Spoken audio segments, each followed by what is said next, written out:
Rumi says, wisdom tells us we are not worthy, love tells us we are. My life flows between the two. Taruna asks, Acharya ji, could you please elaborate on the above? I feel that my life is a little short of love and self-acceptance. Am I just over-judging myself, or is there a way I can actually enhance self-love? Thank you. Wisdom tells us we are not worthy, love tells us we are. My life flows between the two. That's Rumi's way of bringing out the difference and the oneness between the seeker and the sought, between the lover and the beloved, between the Bhakt and Bhagwan.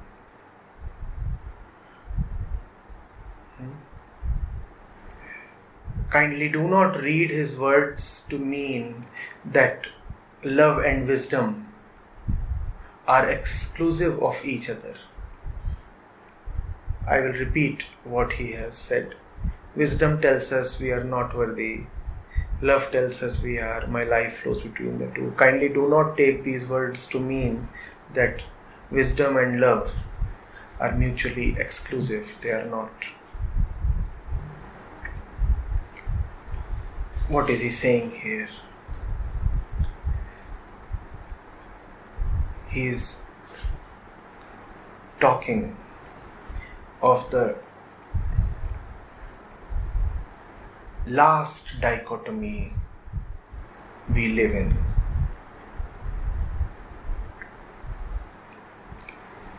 And that dichotomy is the difference, the separation between our fact and our destiny. Our life and our destiny.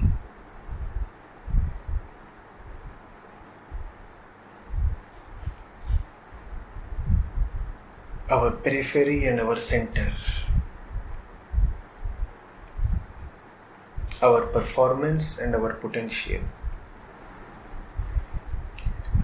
This is the separation between the lover and the beloved, the Bhakt and the Bhagwan.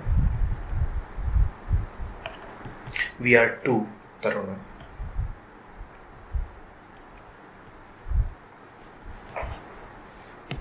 We are the one who is all the time engrossed in littleness, doubts and fear, in separation, in time.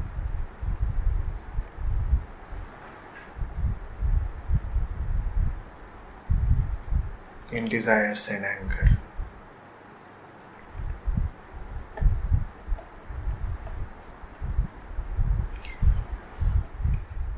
And then we are also the one who knows very well that to be little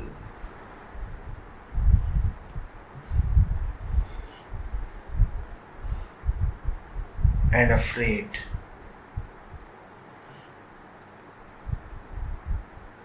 and shrunken is not destiny.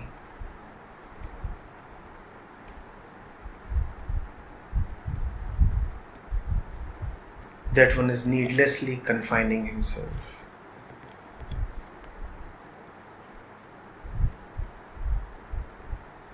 So we are two, the speck of dust in the sky and the sky itself. And none of them can be dismissed as false. How do you dismiss the daily facts of your life? How dismiss that you haggle over a few rupees? How to dismiss that one is suspicious of even his intimate ones? How to dismiss that there is nothing beyond doubt in one's life? How to dismiss that nothing called immensity exists for us, and how to dismiss that the fear of death is always lurking close by.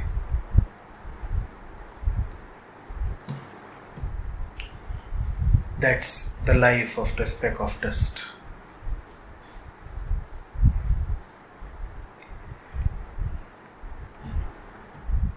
And much as we may want to forget, we also cannot dismiss that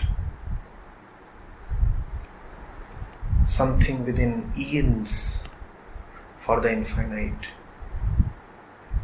and something within remains continuously thirsty, seeking,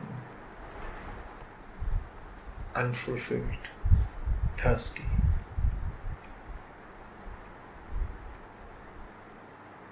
His thirst is proof that something beyond the finite exists. You see, there are these two things. We know only the finite,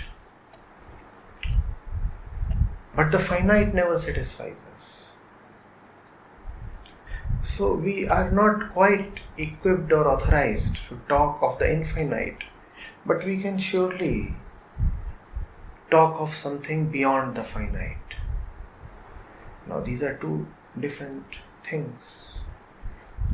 Beyond the finite and infinite. If the human tongue ventures to utter infinite, it is just being loud-mouthed. What can a petty human being talk of the infinite?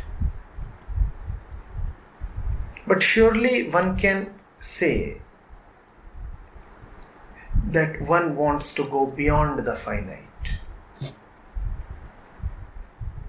And beyond the finite speck of dust is nothing but the sky, because all else is finite. If the speck of dust is finite, then the moons and stars are also finite. Just the degree of finiteness vary. But if the degree of finiteness varies, that does not mean that even the largest finite is anything more than the finite.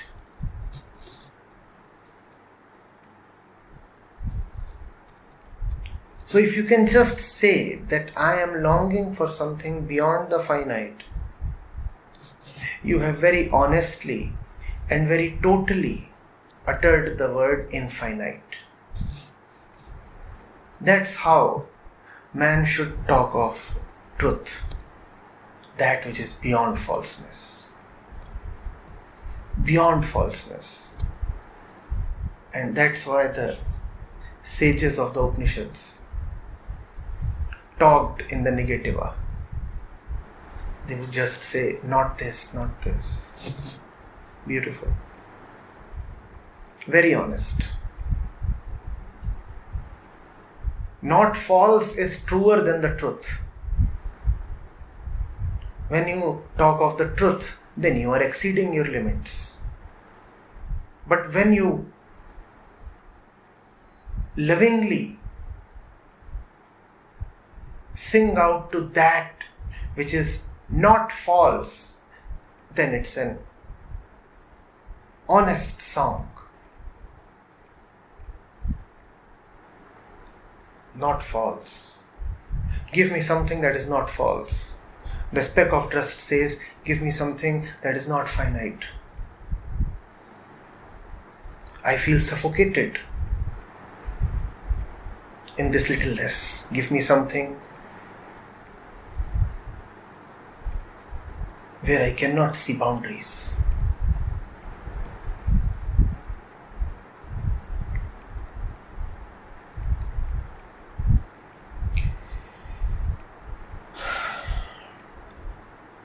Wisdom tells me we are not worthy. Love tells us we are.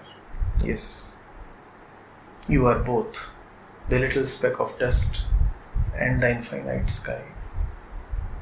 My life flows between the two. Yes.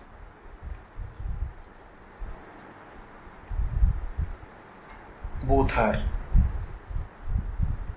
present because we are two. And the purpose of life is to accept your unworthiness, acknowledge your unworthiness so honestly and so completely that you have no option but to move into the worthy, dissolve into the worthy. Do you see how one is a door to the other? So without the one you cannot get the other. Hence, both have to be acknowledged. Those who talk only of stuff like pure consciousness miss everything because they are not acknowledging where they factually are. They live in the domain of impurity. Living in the domain of impurity, they are constantly yelling, purity, purity. That doesn't help. The trick is to acknowledge the impurity so clearly, so consistently and so honestly that you are left with no option but to clean up. The speck of dust must acknowledge its limitations, must keep crying out, must never forget the asphyxia it lives in.